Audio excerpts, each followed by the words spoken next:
Russia এবং যুক্তরাষ্ট্রের মধ্যে যুদ্ধ শুরু হয়ে গেছে। বিশ্লেষকদের কেউ কেউ ভাবছেন এটাই হচ্ছে শুরুয়াত, আবার কেউ কেউ ভাবছেন একটা কোল্ড ওয়ার চলতেছিল ইউক্রেনকে কেন্দ্র করে, আর সেই কোল্ড ওয়ারটা এবার বাস্তবিক রূপ পেয়েছে সমুদ্রে। ভাবা যায় যে রাশিয়া তাদের পারমাণবিক সাবমেরিন পাঠাই দিছে, কারণ যুক্তরাষ্ট্র প্রায় 2 সপ্তাহ ধাওয়া করে রাশিয়ার একটা জাহাজ জব্দ করেছে। আর এই যে জাহাজ জব্দ করা 2 সপ্তাহ ধাওয়া কইরা সেই জাহাজকে উদ্ধারের জন্য রাশিয়া আবার তাদের পারমাণবিক সাবমেরিন পাঠাই দিছে। অর্থাৎ কি ঘটতে যাচ্ছে দর্শক, আমরা গেল 2 দিন থেকে 3 দিন ধরে আপনারা এই খবরটা দেখছেন যে ভেনেজুয়েলার উপকূলের কাছাকাছি ঘুরে ফিরা যত নষ্টের মূল এই ভেনেজুয়েলা, এখানেই সবকিছু ঘটতেছে। ভেনেজুয়েলার উপকূলের কাছাকাছি যুক্তরাষ্ট্রের আরোপিত যে অবরোধ, অর্থাৎ ভেনেজুয়েলাকে চারদিক থেকে ঘিরে রাখছে কে? মার্কিন নৌবাহিনী। তো বলা হয়েছে যে এইখান থেকে ওই যে দেখা যায় এই পর্যন্ত কেউ লাইনটা ডিঙাইবা না, বাট পুতিন কয় ঝুঁকেঙ্গা নেই সালা বইলা, দাড়ি তো নাই, এরকম হালকা দিছে দিয়া জাহাজটা মনে করলেন লাইন টেন ভাঙা চলা শুরু করছিল। আর এতে ক্ষিপ্ত হয়েছে কে? মার্কিন নৌবাহিনী, অর্থাৎ ডোনাল্ড ট্রাম্প। আর এই অবরোধকে না মেনে রাশিয়ার একটা পুরানা এবং খালি তেলবাহী ট্যাঙ্কার এটা শুধু সীমানা ক্রস করছিল, এরপরে আমেরিকা এটারে ধাওয়া শুরু করছে। তো ধাওয়া করতে করতে আপনার এক সময় ধরে ফেলছে। আর সেই ট্যাঙ্কারকে ছুটিয়ে আনার জন্য অথবা সেটার নিরাপত্তার জন্য সাবমেরিন সহ একাধিক নৌযান প্রেরণ করেছে রাশিয়া।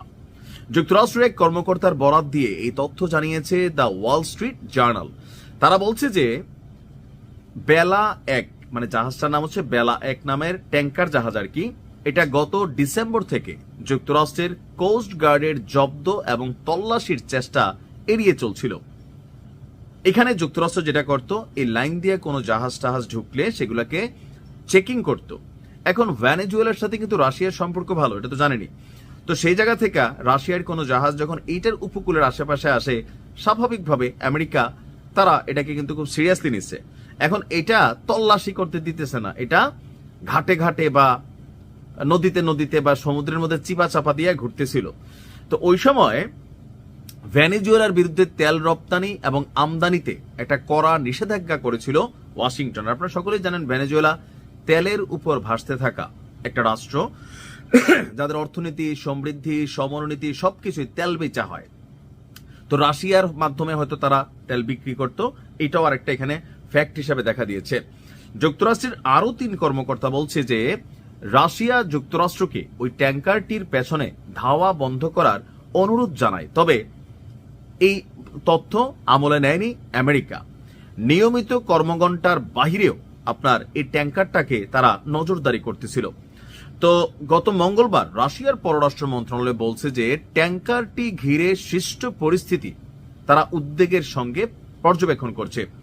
রুশ রাষ্ট্রীয় বার্তা সংস্থা IRI এর বরাত দিয়ে এই তথ্য প্রকাশ করেছে ওয়াল স্ট্রিট জার্নাল। অন্যদিকে লাতিন আমেরিকা এবং ক্যারিবীয় অঞ্চলে যুক্তরাষ্ট্রের সামরিক কার্যক্রম তদারকিকারী সাউদার্ন কমান্ড তারা বলছে যে নিষেধাজ্ঞার আওতায় থাকা জাহাজ এবং সংশ্লিষ্ট পক্ষগুলোর বিরুদ্ধে ব্যবস্থা নিতে যুক্তরাষ্ট্র সরকারের বিভিন্ন সংস্থা কাজ করে যাচ্ছে। প্রতিবেদন অনুযায়ী যুক্তরাষ্ট্রের কোস্ট গার্ড ট্যাঙ্কারটিকে পূর্ব আটলান্টিক পর্যন্ত অনুসরণ করেছে, এরপর সম্ভবত সেটাকে ধাওয়া করে ধরেছে। এখনো তাদের জিম্মায় নিতে পারেনি। যেহেতু জিম্মায় নিতে পারেনি, বর্তমানে এটি আইসল্যান্ড থেকে 300 মাইল দক্ষিণে উত্তর সাগরের দিকে এটা আবার যাত্রা করছে, কারণ সমুদ্রের মধ্যে চাইলে তো মানুষ না যে আলগি দিয়া মাদুরের মতো লয়ে চলে গেল। তো ওয়াল স্ট্রিট বলছে যে ট্যাঙ্কারটি তার নাম পরিবর্তন করে আবার ম্যারিনেরা রেখেছে, রাশিয়া পুনরায় নিবন্ধনও করেছে। তো এই সবকিছু মিলিয়ে এই জাহাজকে উদ্ধারের জন্য যে পারমাণবিক সাবমেরিন, নৌযান যেগুলা যাচ্ছে, সেখানে পরিস্থিতি উত্তেজনাকর অবস্থায় আছে। আমেরিকা তাদের পাল্টা নৌবহর সেখানে পাঠিয়েছে। সমুদ্রে যে কোনো সময় একটা বড় অঘটন ঘটতে পারে। আর এই যে সামরিক পদক্ষেপ এক দেশের বিরুদ্ধে আরেক দেশের, তাও 2টা পরাশক্তির দেশ, কেউ কেউ বলছেন যে খেলা তো শুরু হয়ে গেছে, বিশ্বজুড়ে চলতেছে খেলা।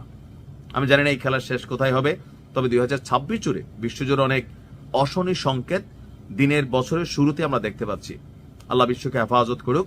আসসালামু আলাইকুম।